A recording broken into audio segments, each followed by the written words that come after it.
Hey, it's Mary, Uncustomary England, and this is the Merriment Making Podcast, where we believe that feeling good is not a reward, it is the way in. Today we're going to talk about a question that I get asked a lot, which is, how do you feel more like yourself? How do you get back there? Let's go.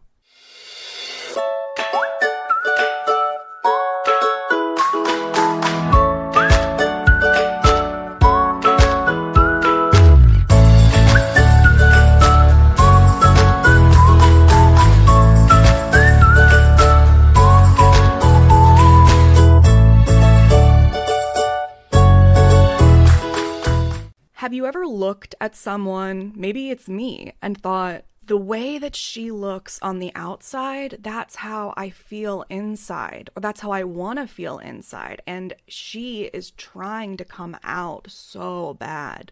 Or maybe you said, I want to go all in on being myself, but I don't know how. Or I want to try to remember who I used to be. Or I want to be bold and expressive and joyful, but something's in the way. If that's you, I see you. And I know that these are questions and thoughts that we have because these are direct quotes from comments in and out of the Positive Pulse. And I want you to know that you are not lost, you are layered. And this is definitely not hopeless. The problem isn't really that you don't know who you are, it's that you were taught to dim who you are, to change it, to fix it. And somewhere along the way, the world asked you to be smaller.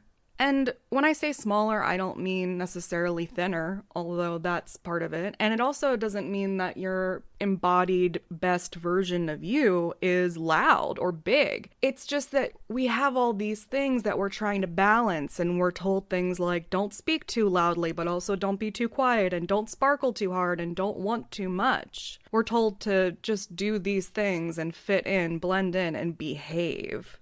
So you've learned to compress and mute and tuck away the parts of you that were wild and wonderful and colorful and emotional and you?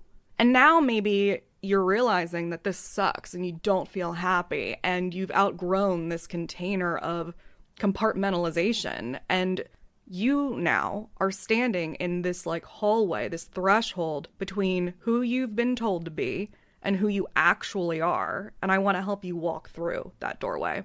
So you probably know that I am starting this new project, and I'm just so really happy about it. It's called 111 FM, and FM, yeah, it means frequency modulation, if you didn't know, on a radio station.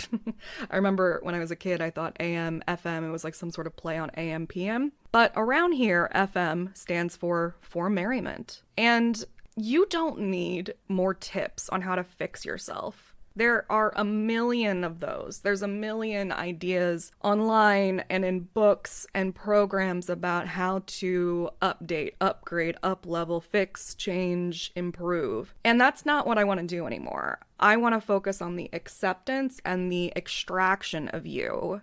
And you maybe feel like you need a place that invites your real self to come out and play, and that's what I want. And that's what 111 FM is. It's a broadcast of belonging and acceptance and extraction and amplification of the weird. It's this invitation to take up space in a happy, big way, without shame and without waiting for permission. Inside 111 FM, there are so many things. There's pep talks, EFT, joy broadcasts, activations and rituals, unfiltered voice notes from me, happy tips, good news, zines, printables, playlists. And there's also a special thing that I made just for this, and it's called Unmuted, the signature audio program inside of 111 FM. It's about unleashing the real you. So this is 15 chapters to help you take off the mask and feel safe in your skin and start radiating from the inside out. And I'm actually going to play you a little clip here from chapter 1.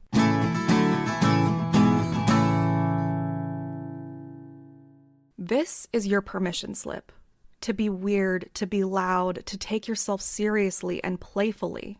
to say no to optimization culture, to log off, to throw glitter on the rules and back your butt up against social norms, to trade SMART goals for sticker charts, to stop waiting for the certificate to do what you're already great at, to dress like your inner child picked out your outfit, to laugh even when things feel hard, even if it's inappropriate, to let people stare, to be stared at on purpose. Because the most radical thing you can do in a world that profits off your misery is to decide to enjoy your life, to marry your merriment, not your misery. There's no gold star coming in for burnout, and there's no award for repression. So make art. Start your cult of kindness. Send postcards with your face on the stamp. Call strangers to leave joyful voicemails. Dance, volunteer, bedazzle the dumpster, make magic your metric. You don't need to be consistent, you just need to keep coming back. Happiness is not extra. Happiness is not a reward. Happiness is the gateway. So welcome to the underground playground. You're not late. You're right on time. Let's tune in.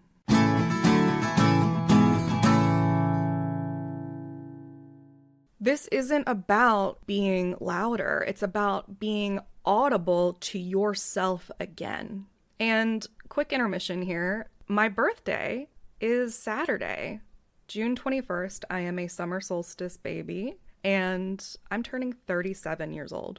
And what I really want for my birthday is to throw this full-on joy parade virtually and vibrationally all week long. So this is when the 111 FM really goes live, everything clicks on, and everybody gets access to it. And you can kind of follow along with how I'm celebrating on Instagram. I'm going to start sharing kind of like some diary recaps from how I'm celebrating not just my birthday, but 111 FM. And you can be even bigger part of this instead of just, watching my social media, but you can still join 111 FM. And if you do it before Friday, you get it at the pre-sale price. You get this wonderful postcard in the actual mail sent to your house. I don't care where you live, I'm sending it.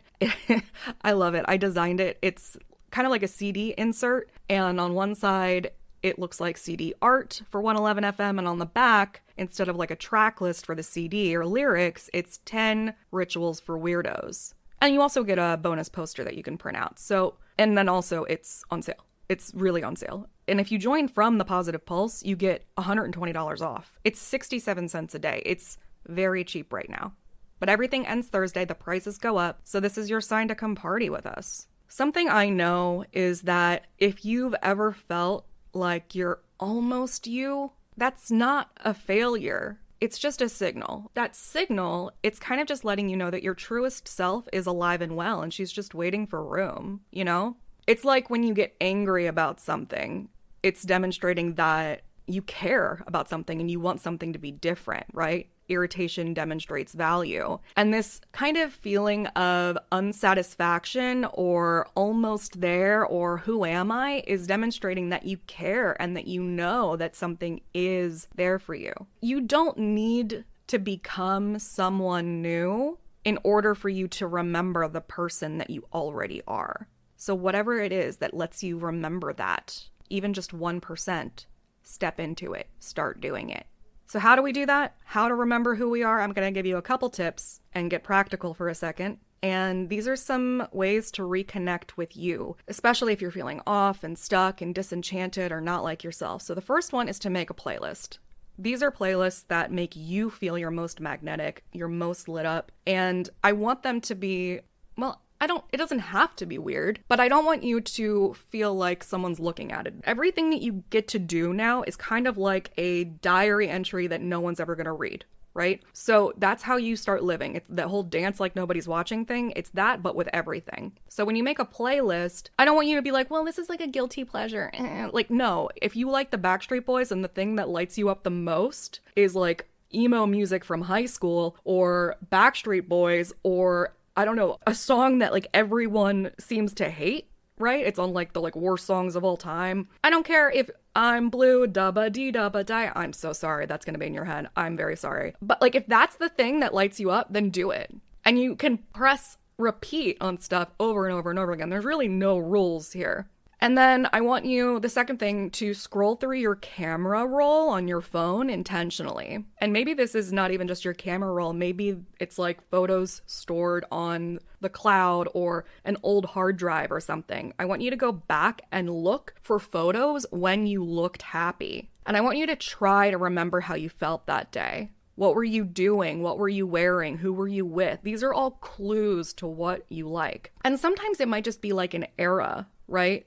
I'm really getting into my 2013 version of myself that was like just starting my business and had no clue about a lot of things that I do now, but I was doing it for the love of it. I was doing it to document and share the good in the world, and that was pretty much it, and it just worked out. And there's different parts of you that get happy. There's different eras of you. And maybe the last time you feel like you were happy was when you were 8. That's okay too, you know? Like, I just want you to think about like what was happening around then. The next thing is, speaking of children, like to really go back and think about your inner child's favorites. Maybe it's like buying a cereal and eating that for breakfast, or watching a cartoon, or buying a toy, or displaying your toys, or wearing something more fun. The things that you used to love hold keys to the parts of you that felt the most free.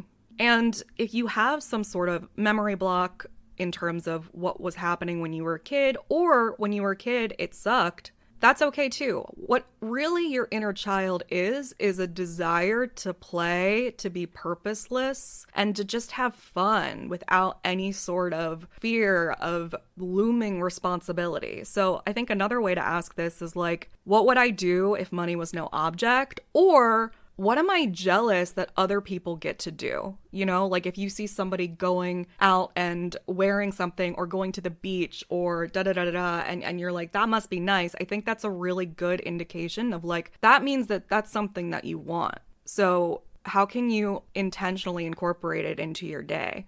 You can also write or talk out loud a list of things that are like, maybe it's called Before I Got Tired. And write down things that you did before the world made you tired. Maybe there's a part of life where something happened and you feel like you kind of lost a sense of innocence or childlikeness or naivety that you wish you could get back. And we can't ever not see what we saw behind the curtain that was pulled back. But we can identify the moments that happened and what was happening before that maybe you stopped doing. And it doesn't have to be like a hardcore trauma. Maybe it's just like when you burned out, when you left a relationship, when you changed jobs, or when someone died. Like, I don't know.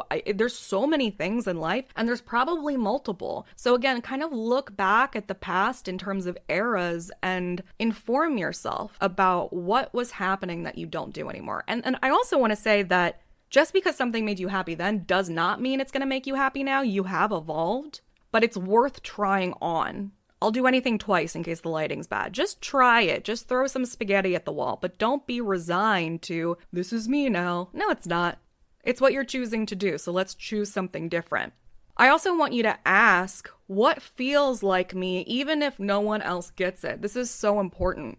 One of the things that I have struggled with my whole life is feeling misunderstood. Mostly by my parents, but it's not exclusive to that. I know that if you are listening to me, you probably identify as some version of a weirdo, and that you are probably in line with that, not always understood. And maybe that means that it's just that you're not doing things in like trends or what's popular, but it also might mean that the way that you do things is misinterpreted and you dislike that. But this question of what feels like me, even if no one else gets it, again, like dance like no one's watching energy of, do you want to do this thing, but it's not, I don't know, environmentally friendly, and you're worried you're going to get canceled if you post a photo with a balloon or glitter or something? Is it that you really want to dress goth, but you're worried that like at 40 years old, that might be weird? Is it that you love dad jokes, but everybody always groans? Is it that you want to wear loud jewelry, but you're worried that it's like, it's not professional enough? Is it that you really just want quiet mornings or an hour after you get home to decompress without touching or talking to anybody? Or maybe you want to paint every ceiling in your house and you want to install push buttons like a museum in your walls. I don't know. The thing is that like anything from sensory experiences to expression of creativity and fashion and decorations and routines are all unique to you. And the people who are the happiest are the ones that are like, you know what, I know what I need. I know what I need to be happy. And for me, that's wearing a tutu. And for me, that's having an hour after I get home. And for me, that's making sure that I have $20 in my wallet no matter what. And I never touch it because it's for an emergency. You know what I mean? Like what feels like you that you want that maybe other people don't understand, but good. They don't need to understand it. They're not doing it. I don't know why I just remembered.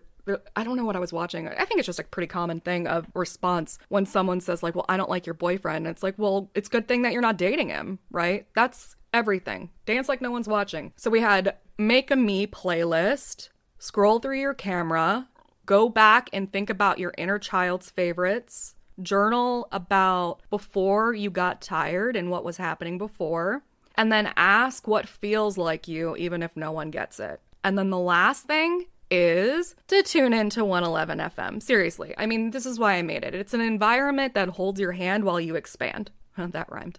Kind of. It's from pep talks and playlists and real world good news and hyping and soothing your nervous system. It's rituals. It's fun. It's silliness. It's weird. It's wonderful. It's a happiness incubator, man. So if you want to check it out, go to uncustomary.org/111. God, I want to see you in there so bad. This is going to be where I put everything new. Everything new. It's really just now the Positive Pulse and 111. It's great. That's something else that I'm learning about myself is that I want to go back. I want to go back to when I was happy. And a lot of that has to do with simplicity. So sometimes you might be worried that you're not doing enough. And sometimes you're worried that you're doing too much, but you are not too much. You are not behind. You are not broken. You are just on the edge of remembering. And I hope that this podcast nudged you a little closer to that truth. Come celebrate with me this week for my birthday. The best present you can get me is to buy yourself 111 FM. Come unmute yourself. And remember, you have to feel good to do good. I'll see you next time. I love you.